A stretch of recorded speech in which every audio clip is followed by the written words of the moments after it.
For anybody that may not know, I'm Marissa Stark. I'm the Executive Director here at the Kansas City Artists Coalition.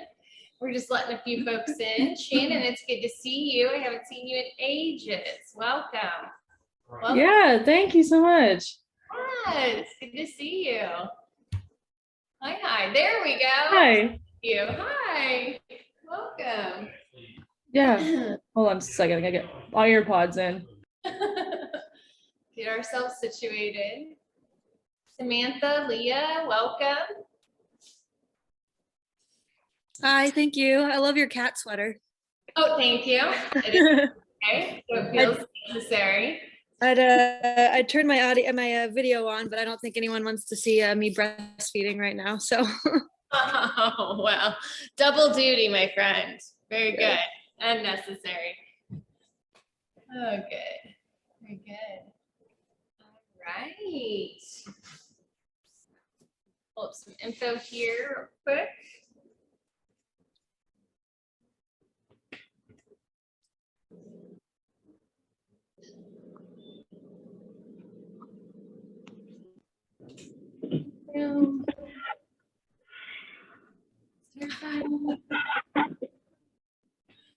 All right. Again, welcome everyone. Give one more minute to let some folks in. Feel free to unmute and welcome one another if you like. We'll get started introducing Samuel of KC BizCare in just a second. Welcome, Susanna, Elaine. Good to see you both.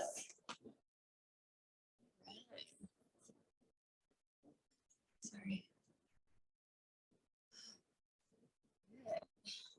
Alrighty. All right. Well, we're going to go ahead and get started. And I'm just going to quickly introduce Samuel with KC BizCare. Thank you for coming today.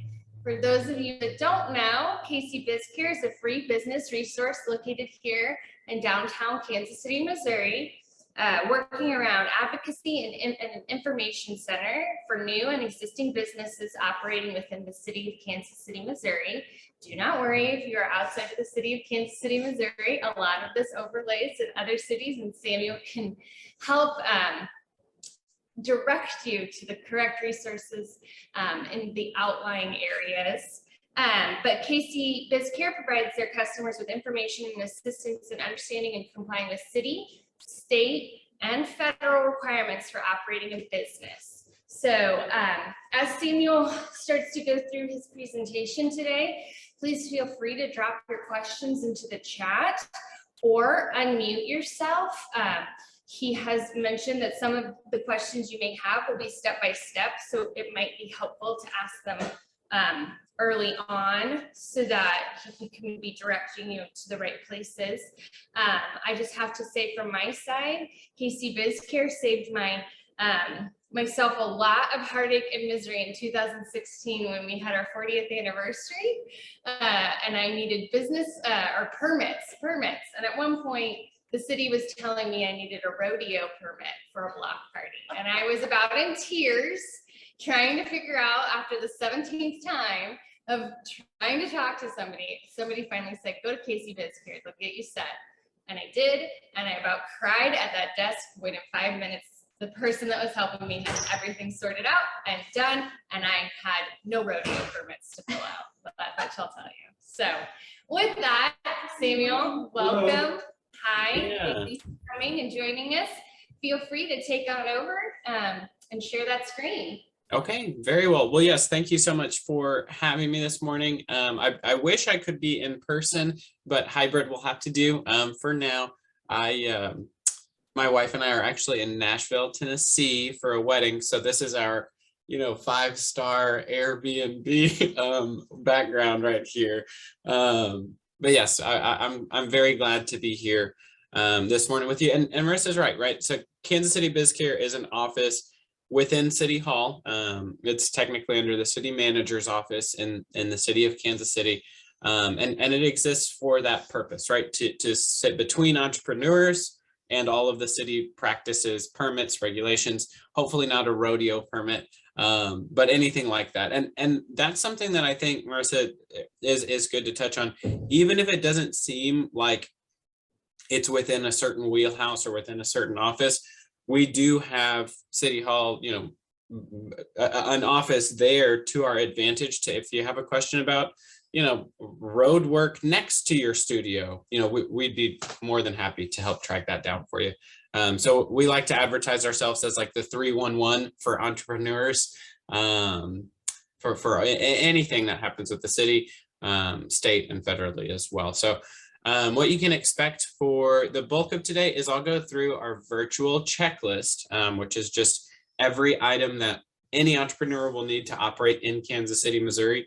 And this is going to be mostly for folks with a Kansas City, Missouri address. If you're outside of Kansas City, Missouri, 80% of it is the same. There are just a few tweaks, and we can touch on those as well. I'll actually send, and I think Marissa probably has it as well, but at the end of this, I'll send my email and my cell phone in the chat. Just that way, if you have a specific question or something that comes up that you think about in a couple of hours, if your brain is anything like mine, you'll think of a wonderful, very pertinent question like an hour after this is over. So you're more than welcome to, this is the start line, right? This certainly won't be the end. But yeah, we'll go ahead and get started. And I'll share my screen here shortly. As I'm getting that pulled up, a little bit about why I chose to be in this role. First, I love entrepreneurship. I'm fourth generation entrepreneur myself. And in Houston was the result of the Munguia Furniture Company, one of the first Hispanic-owned businesses. And now if you go and you see a Houston Astros baseball game, I think it's a parking lot, but alas, right? So there's a lot of respect for entrepreneurship and understanding that in my lineage. And then specifically for artists as entrepreneurs, I'm just a lover of the arts, and apparently a lover of artists as well, because I married one just a few months ago. So I'll go ahead and share my screen so we can get started. But yes, if y'all have any questions throughout, and I just want to make sure can you see like the welcome KC BizCare? Awesome. Okay, very good. And yeah, like Marissa said, if you guys have any questions, I'm gladly interruptible. Feel free to just ask those real time, because they may be specific to one portion of this. But again, right, I'll send my information as well towards the end, just so we can maintain contact. So this is our website, bizcare.kcmo.gov. And we just have some general announcements here, but where most folks get started is right here, this quick link, this start a business in KCMO. And this is just going to be a general registration page, right? So here are the 7 things that most entrepreneurs, if not all, will need to operate a business in Kansas City, Missouri. And I'll go through each of these through the lens of an artist specifically, because those requirements may be a little bit different. There may be some additional things that you would consider signing up for, and there may be some things that you can skip altogether. So just very generally, right, an artist would choose a name and a structure for their business. What that essentially means, and the filing there that takes place is with the Missouri Secretary of State.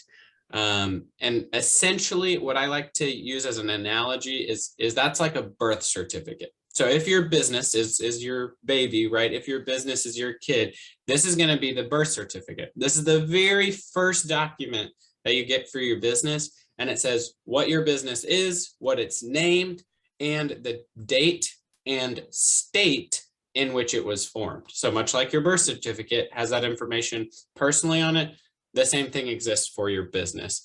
So I'll scroll down here, and this is just a little bit more information about that. Choose your name and your business structure. I would say that more than half of the artists that come through our office choose to structure as a sole proprietor. The other 40% or so will choose to incorporate as an LLC, a single member LLC. And then there are a small percentage, but certainly an option, who will incorporate as like a C Corp or an S Corp or something like that, or even a partnership. So there is plenty of information here, and I can just sort of give like a flyover view of those structures. If you have any specific advice questions, unfortunately, as a member of the municipal government, I'm not allowed to technically advise on anything, right? I don't have my legal degree. I'm not a certified, I'm not a CPA, so I can't give you specific advice. But one of my favorite parts of my job is that, because we'll be in touch after this, you'll have my email and my cell. If you ask me a question about like, hey, what's the difference between these two? I'm not going to tell you which one's best for you, but I can tell you two stories. I can tell you a story about an artist I know who did it this way, and a story about an artist I know who did it that way. And that just may be able to, not advise you, but at least give you the information that you need to make a decision that's right for you. So the very first step in obtaining your business license and obtaining all of your business paperwork is to decide on a name and a structure. A lot of artists will operate under their legal name. And if you operate under your legal personal name, you actually don't have to file at the Secretary of State. You'll only file federally each April as your person, right? As individual income. So that's one option, is to just operate under your legal name, your legal personal name, and you don't have to register at the Secretary of State. Because remember, if the Secretary of State is like a birth certificate, you already have one as your person, and you can use that in place as a business registration paperwork. If you would like to operate under a name other than your personal name, that's when this step kicks in. Even if it's, and I'll give an example here, even if I was a muralist and I, wanted the check to be made out to Sam's Murals, whatever, 1,000, I don't know. I clearly am not in the line of creating business names, but helping businesses who can create their own. So even if I want to use, right, Sam's XYZ, I would still have to register that name because it's not the legal name that appears on my personal documents. So once you've decided on a sole proprietorship, an LLC, an incorporation of sorts, you'll make that filing at the Missouri Secretary of State. Online, I believe it's upwards, I think the most you pay online is $51.25. And it's on a sliding scale for different filings, anywhere from like $8 to $50 online. If you apply in person, it's $105. So there's a satellite office in Kansas City from their Jefferson City headquarters. And in order to fund that office, if you apply in person, there's a small premium that applies to that. So we do encourage online registration, and you can sign up for a checklist on our website. That's going to be all of this information that I'm giving you verbally, but in an interactive and customized way where you can click through step by step. Okay, Missouri Secretary of State, here's the online link to go ahead and get registered, and so forth. Just a word too about that structure.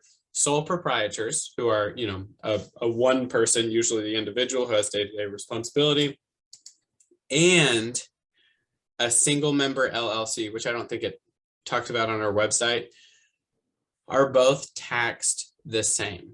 So if you're a sole proprietor, or if you're a single member limited liability corporation, if you're the only owner of it, both of those are going to be taxed as individual income at the federal level.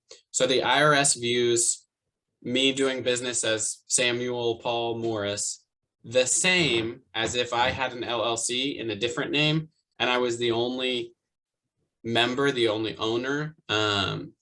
Both of those would be taxed on my individual income tax return, my Form 1040. There's an additional page that I would file in April, Schedule C, and that's profits and losses from a business. So I would say, here's my individual income for the year, and here's what I'm claiming as I did a business or as my LLC. So both a sole proprietorship and a single member LLC are going to be taxed the same.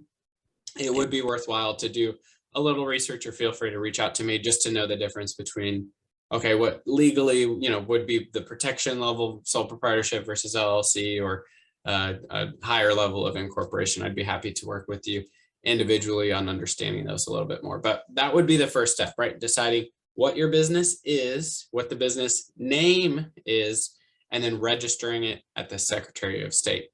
For those folks who may be on the other side of state line, who may be in Kansas, you would do the same thing, just at the Kansas Secretary of State, at the Kansas Secretary of State instead of the Missouri Secretary of State.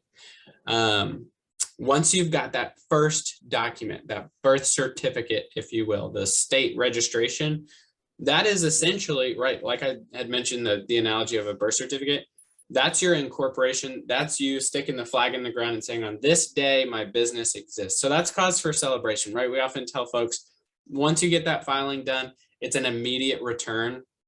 So if you filed it at 10:18 a.m. on a Saturday, you would get it back at 10:18 on a Saturday. If you did it in person, it only takes about 10 or 15 minutes as well.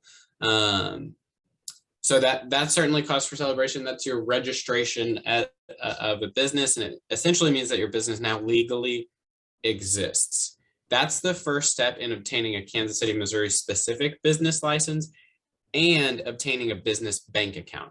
So all these steps that we're going through are twofold, right? One function is to obtain your Kansas City, Missouri business license, be eligible for city contracts and public art, which I'll talk about a little bit later.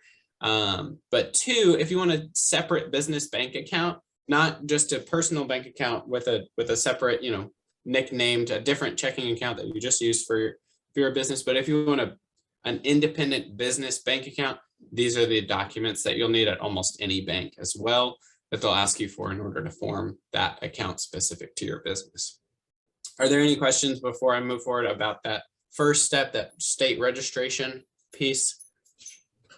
Can you explain a little bit the difference between an S Corp and a C Corp and what the benefits of either one are? Yeah, absolutely. So most of these, this table may help a little bit. Most of the structures break down into 3 different categories of what you need to consider. So there's ownership, liability, and taxes. Ownership, like I had mentioned with the sole proprietor and the single member LLC, if that's just one person, the taxes are going to be personal tax. And you can sort of trace across that grid that's on the screen right now. Between an S Corp and a C Corp, both of those are an entity, meaning that it's not your personal liability, it's the business's liability. For example, if the business, and God forbid, but if the business goes bankrupt, it's not the bank calling on your car note and your house note. They can only seize from the business itself. So that's the ownership and the liability piece. But between an S Corp and a C Corp, the difference in that would be personal tax reporting versus corporate tax reporting. Personal tax is that 1040 Schedule C. Corporate tax, I'm actually not too familiar with, so I don't want to try.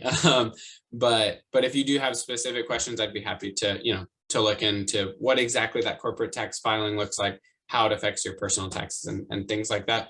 And those questions as well, if you do not already have a CPA or somebody, those sort of questions are really helpful, or those folks are really helpful to have in your back pocket, because a lot of those questions, they'll do pro bono. If you just, hey, I have a 10, can you explain to me the difference between this? And then they'll want you to sign up to be a client of theirs. But Samantha, was that at least a little bit helpful?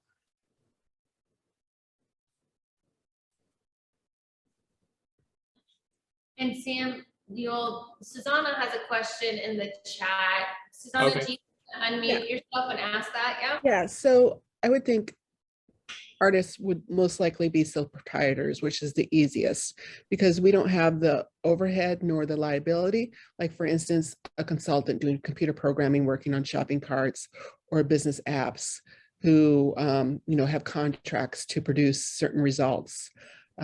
So wouldn't most artists just be sole proprietors? Mm-hmm. Yep, I think more than half of the artists that come through our office are sole proprietors. And there's actually a handful, I think more artists than not with our office specifically operate under their legal name. But I'll use my wife as an example. She's structured as a sole proprietor, but she operates as a business name. So she filed a fictitious name registration at the Secretary of State, and it's not a business that owns her business. It's not a corporate structure that owns her business. It's her personally. So she's a sole proprietor doing business as, and then her business name or her, or so forth. So most of the folks, yes, that we work with are sole proprietors. It is the, most basic, if you will, the most streamlined structure. And up under that, it does offer you the option to operate under your personal name or operate under a business name. That is the $8 filing I had mentioned at the Secretary of State, where you say, I'm Samuel Morris and I'm going to do business as, or I'm going to operate as, Earthenware Beauty. I don't know. Again, with the business names, but does that help with a sole proprietor? Yeah, and I like the idea of having a fictitious name too. Like for instance, I often sign my artwork Susanna B. So, and I could actually do a fictitious name on that. Yeah, absolutely. And then if you wanted, you could receive checks and write checks as Susanna B with a business bank account. Yeah. When you sign up for that business bank account, they're going to say, okay, where's your fictitious name registration? Where does the Secretary of State say that this is an actual name that exists? So that fictitious name registration you could certainly do and operate as. Awesome. Okay. Great. Thanks. Yeah. So the next step is actually going to be pretty similar to this individual income and personal tax discussion we had just mentioned with your federal ID number. So this is an optional step for anyone who's a single member ownership, whether you're a sole proprietor or a single member S Corp or a single member LLC or whatever it may be. So long as you're the only owner, this is an optional step, a federal ID number. So as a sole owner, you can use your social security number because that frankly is a federal ID number. But if you don't want to, and I'll just share personally with you, my wife doesn't use hers, she got one of these. You can sign up with the IRS for a federal identification number. That's an alternate social security number. It's a federal ID number for your business, often referred to as an EIN or employer identification number. This is a free filing with the IRS. It's online. Well, I say it's online only. You can fill it out on a piece of paper and mail it to Ogden, Utah, but I wouldn't advise. We've had some folks who have filed it multiple times via the Postal Service, and it's just a little bit tricky. But if you file online, it's a free registration, and essentially it just gives you a business social security, a business only federal ID number. You'll use that when you apply for a business bank account or your social if you're the sole member. So again, right, either way, you have to have some sort of federal identifying number for your business. If you're the only member, you can use your social. If you're not comfortable using your social, you can apply for a federal ID number.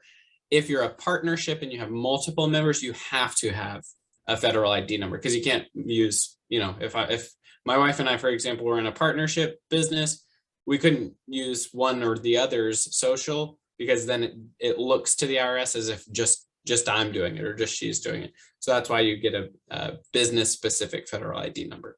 That's online through the IRS. It's immediate as well. And if they when they generate that filing for you that says, here's your business name, which we just did, right? So the order of this is important. Here's the business name as it was registered at the state level.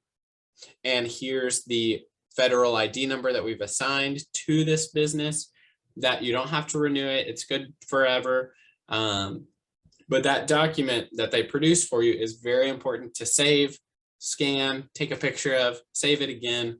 Because if you do lose this number, or even if you have the number itself, but you don't have that piece of paper, the bank, the business license team, there are folks who will ask for that physical paper.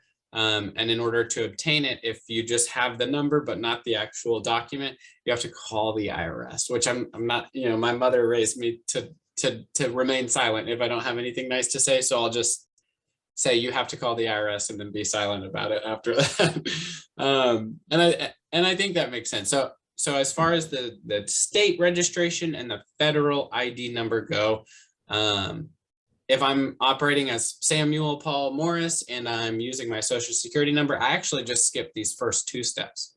But if I wanted to operate as my business's name, and I wanted it to be separate from my social security number, I didn't want to write that down on everything or bring my social security card to the office or whatever, then I would do these first 2 steps. I would register my business's name and I would obtain a federal ID number. And my cost out of pocket so far is $8.25 for a fictitious name, or $51.25 for a corporate structure.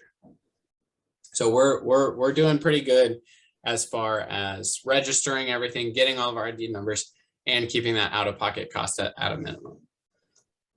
All right. Quick question on the EIN. So I've done multiple businesses and applied for my EINs and never had to pay. And I was talking to a business partner yesterday, and he said he recently applied for an EIN and he paid like $270. Do you know anything about that, or? Yes, so that's something, and I'll mention this about the state registration, the Secretary of State registration as well. Both of those registration processes can be done by an agent. They don't have to be done by the business owner themselves. So there are online companies and there are other companies who will say, hey, we'll get your official business documentation. Just cut us a check for whatever, $200, $300. Because as we just discussed, if you do it yourself, your out-of-pocket maximum right now is like $51. Mm-hmm. So there are some folks who say, you know what, I don't want to have to look at the IRS's webpage and read this, like 9-point font of all this random, stuff. And it's worth it to them. And that's certainly an option. We can't advise you to do it yourself, or we can't advise you to go with a company that does it, but knowing the numbers, right? Knowing how much it would cost you versus how much it costs to have somebody else do it, we're confident that you'll make a decision that's best for you and your business. So he probably used that agent either knowingly or unknowingly, so that $270, because I just wanted to clarify that it shouldn't be that much to create an EIN, like it is a free process. Correct. If you do it yourself, it's free. Okay. But yeah, there are plenty of folks out there who will do it for you and charge you for it. Okay, great. Thanks for that clarification. Yeah, absolutely. Similarly, this next step is also a free registration. And there are options to have folks do it for you at an additional cost, which is the Missouri sales tax. So this Department of Revenue registration is called like 19 different things. And I've been emailing the Department of Revenue frequently to ask if I can help them consolidate their naming of this number. But it's referred to as like a withholdings tax number and a wholesaler's license and a reseller's license and a Missouri sales number and a My Tax Missouri number. But essentially any state tax is going to be through this number, and it's only applicable. It's only a step that you need if you're making retail sales or if you have an employee or more that you pay with a paycheck and a W-2. So those are the only businesses that need to sign up at the Missouri Department of Revenue. If you're making retail sales or if you have employees. And when I say making retail sales, that also includes wholesale, like business to business. So one example that I think is really helpful to think of in the artist world for, do I need this registration? Do I need to pay my state sales tax? Do I need to charge sales tax? The way that the Missouri Department of Revenue has it, and they actually have a frequently asked questions page that's linked on our checklist that's helpful to look at for those things. But I'll use, again, my wife as an example, right? So one portion of her business is taxable and the other one is not. And she had been doing it as a hobby for many years and just recently obtained all that paperwork. So the portion of her business that was not taxable was her hand painted signage and graphic design, because those are commission pieces. Those are services, really. Somebody says, this is what I want painted here. And she shows up and she paints it. So there's no exchange of goods. There's nothing taxable about that since it's a service. Same thing if somebody says, hey, I want a logo suite designed for XYZ. Okay, there's not an exchange of these tangible goods. So that's a service. Again, there's no sales tax that applies for that. And that negates the need to sign up for this Missouri sales tax or reseller's license.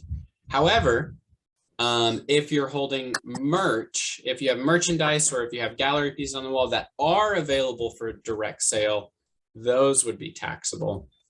And you would sign up for this Missouri sales tax or reseller's license here. So a lot of folks, what they'll do is they'll look at their business model and say, okay, which portions of these are taxable, which portions of this is not taxable. Like if I do a commission piece, that's really just a service.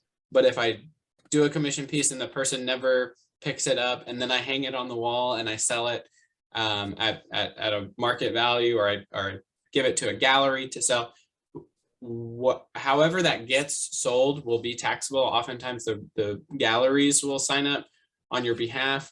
But if you want to sell it yourself, that's when you would need to sign up for this. So I always tell people, look at your books, and I know folks may not be registered right away, which is totally okay. We're all human beings. And I think the IRS has like a $600 taxability umbrella that says, like, so long as the transactions monthly are under $600, we're going to look at it as a hobby. If it goes beyond that, we encourage you to sign up. But there's actually nothing in the code that says like you have to sign up. It says we encourage, you should. So again, right, keep that in mind. I'll tell people, okay, look at your past month or forecast your next month.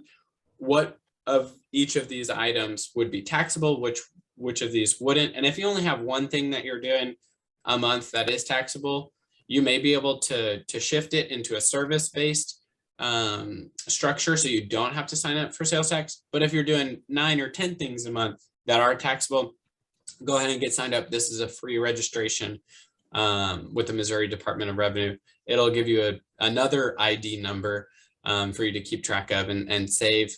But again, it'll also walk you through if you need to file that monthly or quarterly or annually, and the sales tax rate based on where you live or where you're making that sale. Okay, I hope that wasn't too much. Does that make sense per the sales taxability service versus retail, and who would need to sign up and how? I have a quick question. Mm-hmm. Yeah. So you said that typically this kind of like a sales tax, if you're showing your work in a gallery, typically the gallery would kind of cover this for you, or? So it's important. Yeah, it's important to ask the gallery. Okay. There are some gallery structures where they say, we'll get signed up all of our paperwork wise. We're just going to buy from you as an individual, and then we'll pay the sales tax, or we'll XYZ, and we'll take this cut of that price. And then there are some galleries that say, you're just renting a space on the wall. It's up to you to do that. So that's an important conversation to have with that gallery, because there are two very different ways of doing it. And it's, different responsibility on your end based on how they're structured. Okay, thank you. That makes sense. Yeah, you're welcome. Awesome. Okay. So then we're actually getting close to the end here when you can actually obtain your business license. This is for the zoning clearance letter is just for businesses with a Kansas City, Missouri address. Even if Kansas City, Missouri's address, even if your business's Kansas City, Missouri address is your home office. Another great example. My wife uses our home as her primary business address because we have a spot where she works. She obtains her business mail there.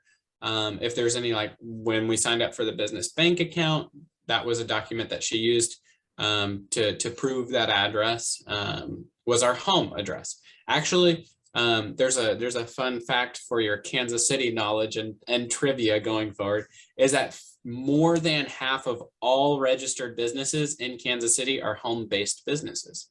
So more than half of the business licenses that exist in all of Kansas City are at a person's place of residence. So that's certainly an option. But either way, if you have a Kansas City, Missouri address or studio or home or wherever your principal office, principal business address is, if that's in Kansas City, Missouri, you'll need to request a zoning clearance, which is essentially just a single piece of paper that says, here's the business name, here's the address, here are the activities, and signed off to say that it's okay through the Department of City Planning and Development. You can request this through our website, the BizCare website, for free. I'll actually be the one who processes it. I looked this morning and I saw some that came in after I got off of work, and I was like, oh, I know what I'm doing first thing Monday morning. So, right, I'll be the one who gladly processes that. There is an in-person option as well on the 5th floor of City Hall. Again, that's going to be free to obtain, and it's a single piece of paper that says, here's the address and here's the business. That's only required if it's Kansas City, Missouri. If you live in Lee Summit, or if you live in Topeka, you would not need this zoning clearance, and you could use that address accordingly. It is worthwhile, however, to check with Lee Summit or Topeka or whoever it may be to make sure that they don't require something like this. Kansas City is a little bit unique in that it's the largest metro area in quite a ways, right? So they are one of the few who do require this, but it is worth checking with your local government if there is that extra requirement as well. So with these papers, the zoning clearance, the maybe if you're making retail sales, maybe not if you're service, Missouri sales tax, your federal ID number or your social security number, and then that state registration if you're using a name that's not your personal name.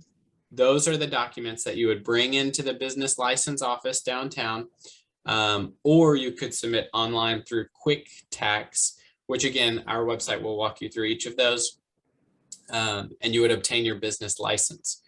The last thing to expect to pay to pull out your wallet in order to be registered is that the business license has an annual fee that's based on your gross revenue for that year.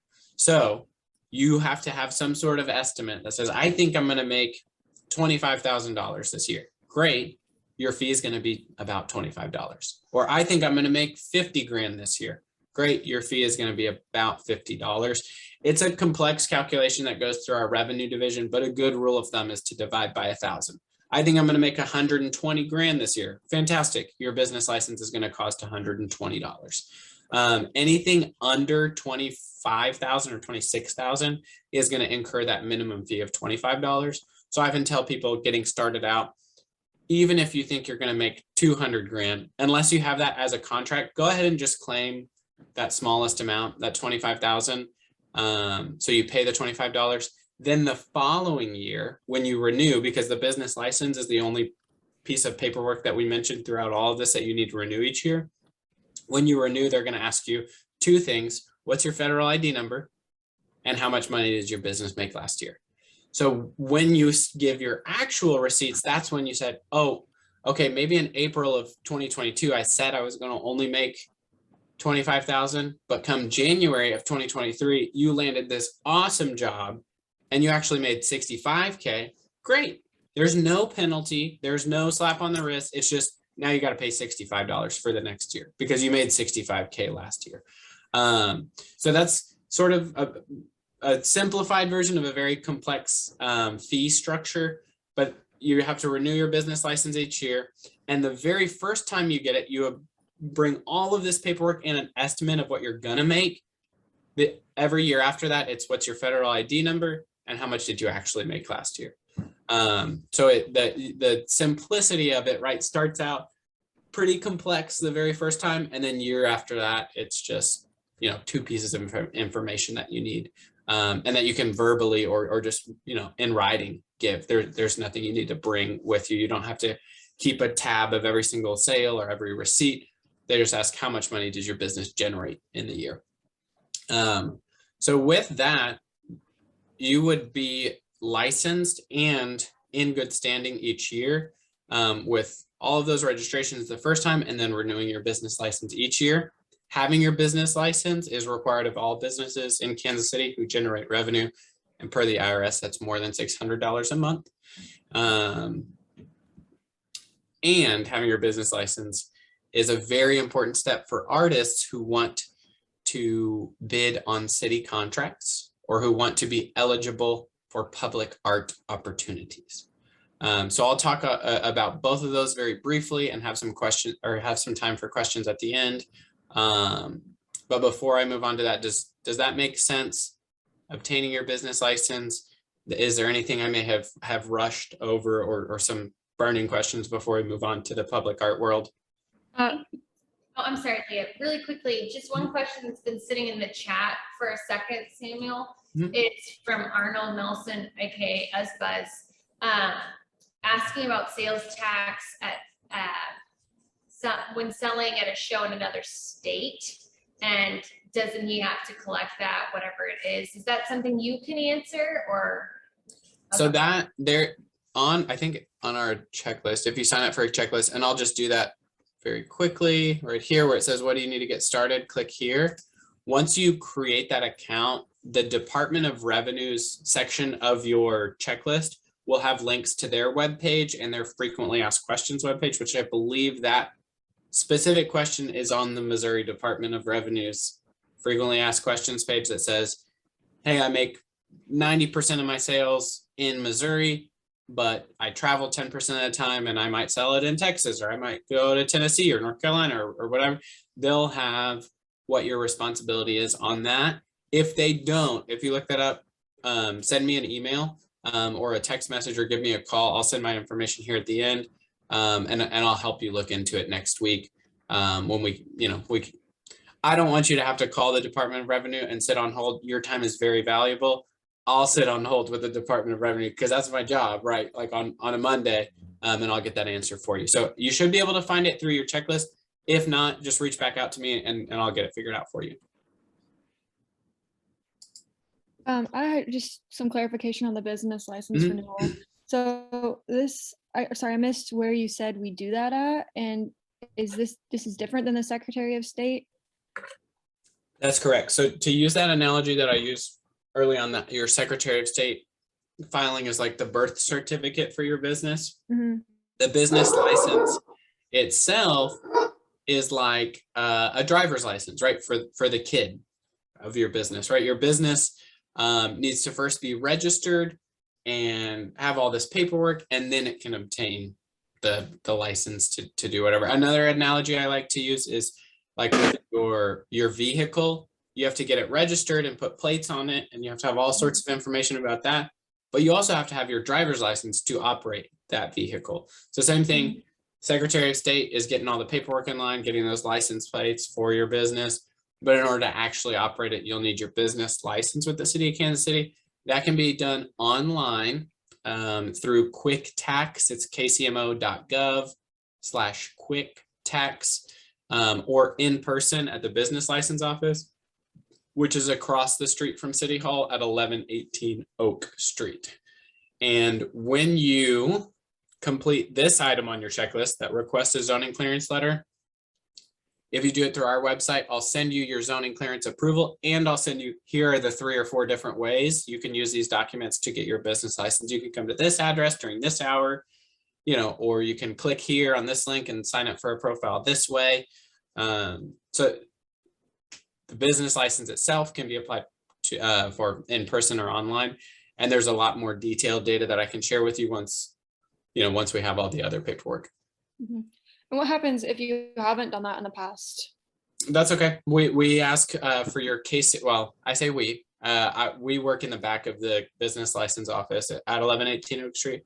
But on that registration application, it's going to ask you a very important question. And this is maybe when I'm less professional and more personal in my dealings, is there's going to be a line on there that says KCMO start date.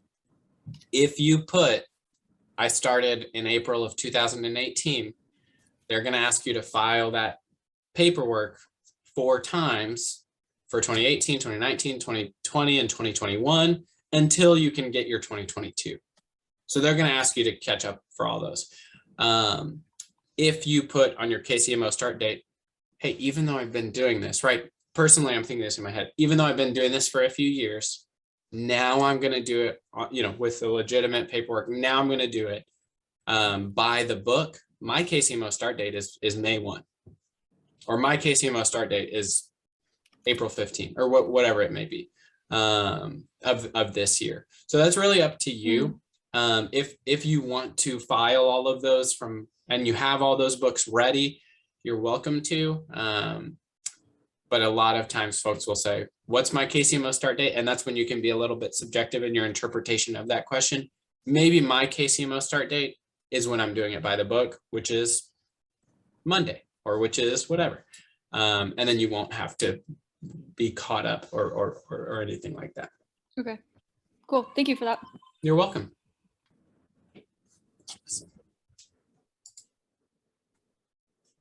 Okay.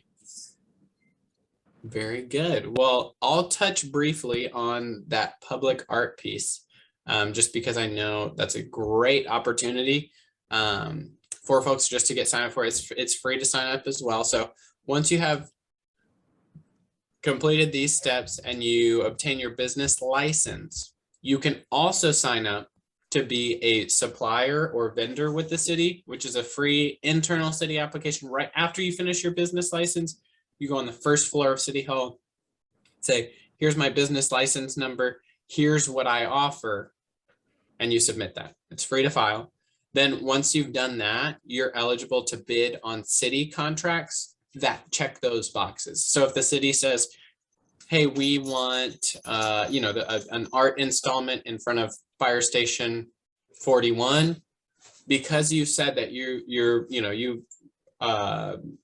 can supply pieces of art, or you can supply public art, or you can supply, structure work or whatever it may be, you would be eligible to see that contract and bid on it. So the first step would be to sign up as a vendor or a supplier so that your name is just in the roster of the city.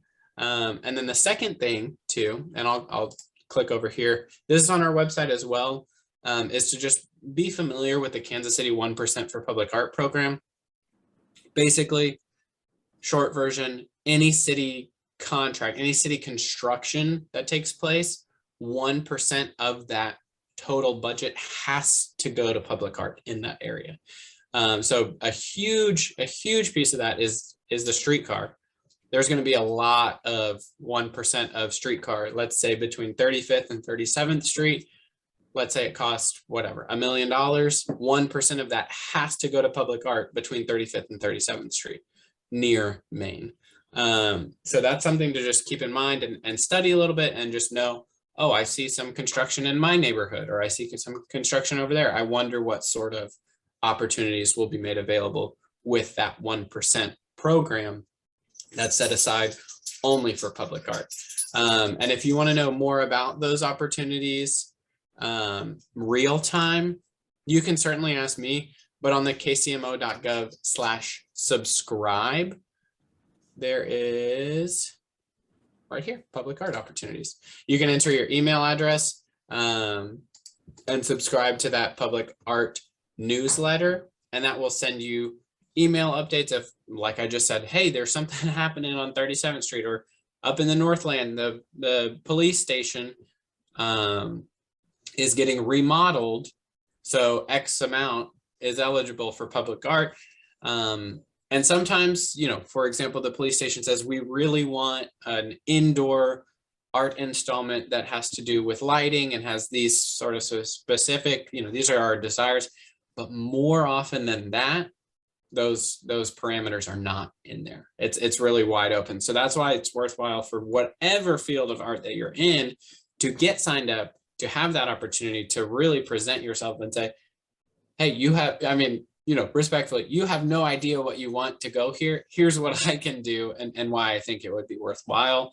And when you sign up for this public art opportunities newsletter, it will also walk you through, okay, well, technically, for all, I'll take, right, whenever you let's say you were to obtain a public art contract, great. You need your business license and your supplier's license in order to actually receive those funds and begin working. So that's why we tell people, go ahead and get licensed. It's going to cost, as that example I just gave, it's going to cost whatever, $51.25 plus 25. It's going to cost you $75 out of pocket to get all of your paperwork, and then only $25 a year after that.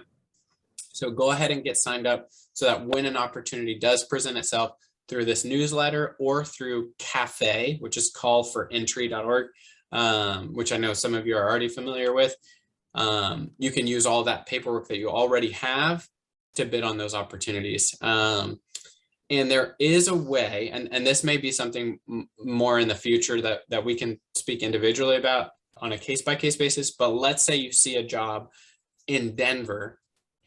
There is a way to write that contract or to accept that contract if you were to win that bid, to do it as a Kansas City artist, to have all your paperwork be, hey, I'm a Kansas City business that's traveling to Denver, and not having to get signed up with the Colorado Secretary of State and with the Denver City Hall and all that. And I'd be happy to walk you through that. Or James Martin would also be happy to help you with that. He's the Municipal Art Commissioner for the city of Kansas City. I'll send my information and his information. I asked him, I think on Wednesday, I had mentioned that we were going to have some time together this morning. And he's, I think, had a show somewhere out of town. And he was like, of course, like, you know, I promise that's not my like textbook excuse for everything. Like, I'm actually at it, sure. But yeah, he's great. And he asked me to share his information with y'all as well, because I'll help you with steps 1 through 6 of Secretary of State and federal taxation and all of that to get your business license itself. And then he can help more specifically with those opportunities. And he's actually the one who knows those numbers of, hey, we have this amount in this fiscal year that we spent on construction in this area, and we have to spend it by this time. So these are the opportunities we're going to be looking for. He would be a really good resource to you as well. So I'll go ahead and send that information here in the chat, and I'll pause my share, stop my sharing. I have a quick question. Yeah, and we can chat while I'm doing that as well. So in order to get, like, say you want to, you know, submit public art or whatnot, you have to have a business license, and what else do you have to have? So in order to just bid on those opportunities, I don't think you actually have to have your paperwork in place, but to win one and to go under contract, you'll need your business license. And if it's from the city of Kansas City, you'll need your supplier license. It's a vendor/supplier application that you submit. And that's just, like I had said, you know, putting your name on the roster. That's saying, hey, I have my business license, but also you, the city of Kansas City, have my business license in a special filing that says, here are businesses that are registered in Kansas City that we can buy from, that have a service that we need. Okay, and if I don't live in, like, if I live in Parkville in the Northland, do I still have to have that even though I'm not a Kansas City? Okay, because the project will be in Kansas City, Missouri. Okay, that makes sense. Precisely.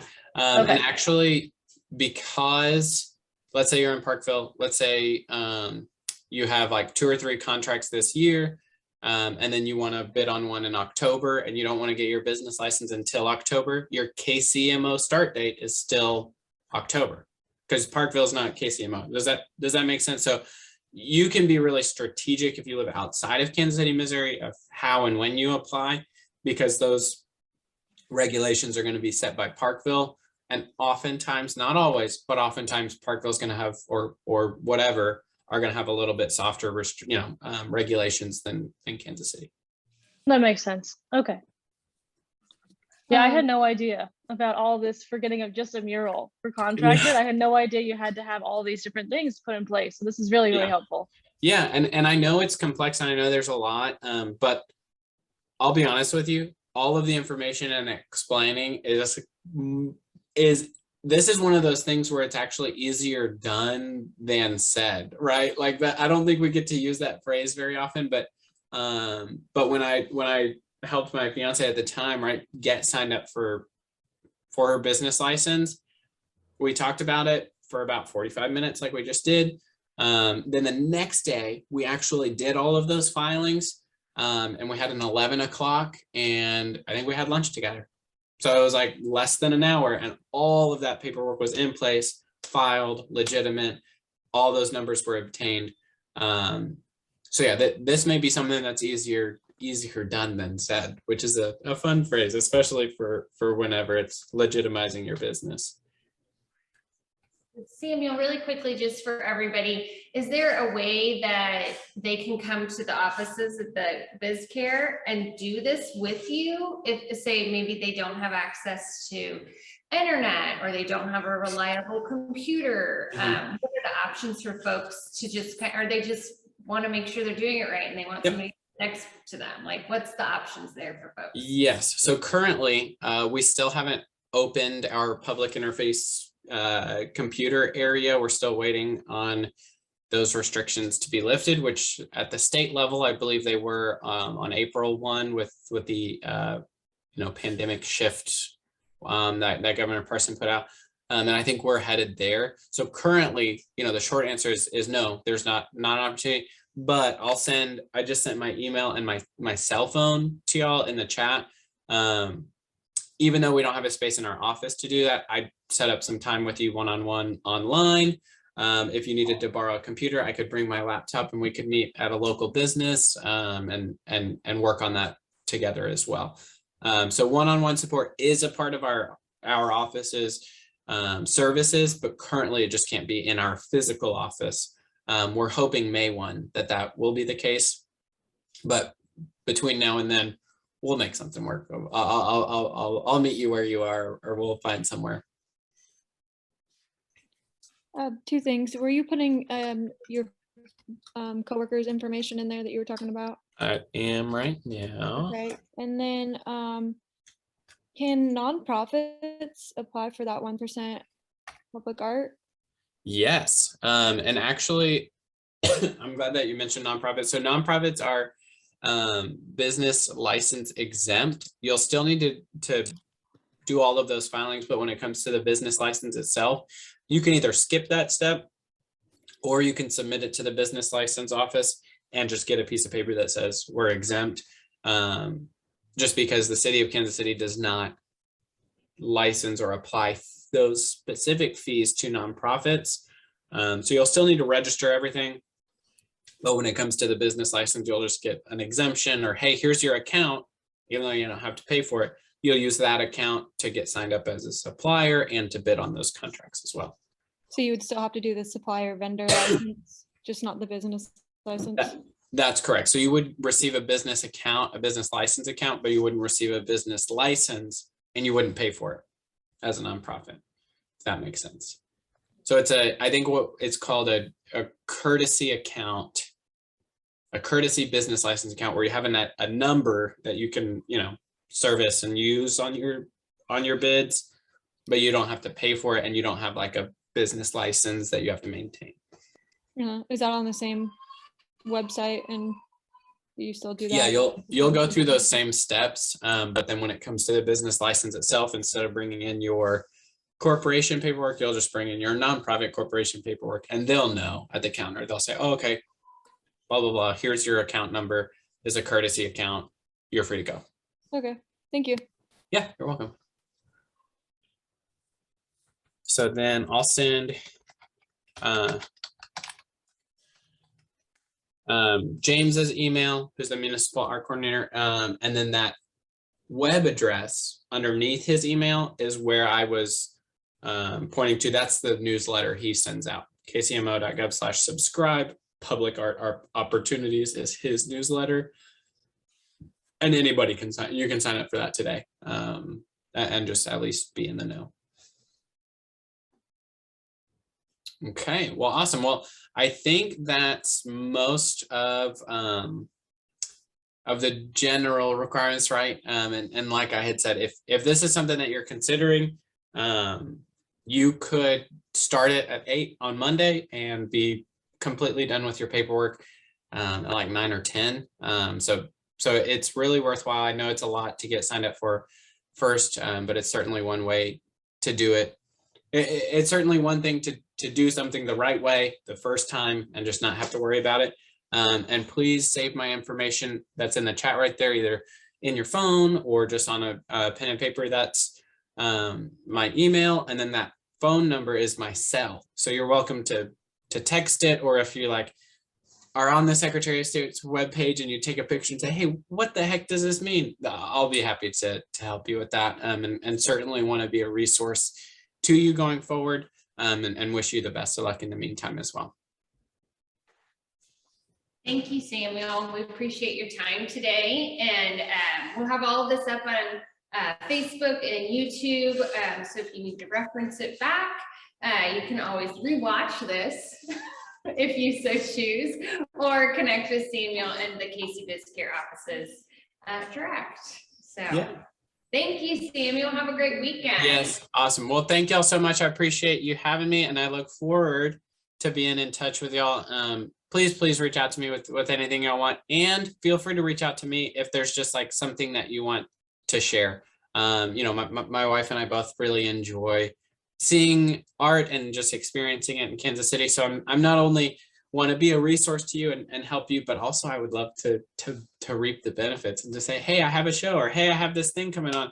And we'd be happy to either personally go support, or our office itself. We're going to start a monthly newsletter where we feature businesses that we've worked with, and we could publicize that for you as well. So either way, I look forward to being in touch with you, and thanks for having me this morning. Thank you. Thanks, Sam. Thanks, y'all. Take care. Thank you.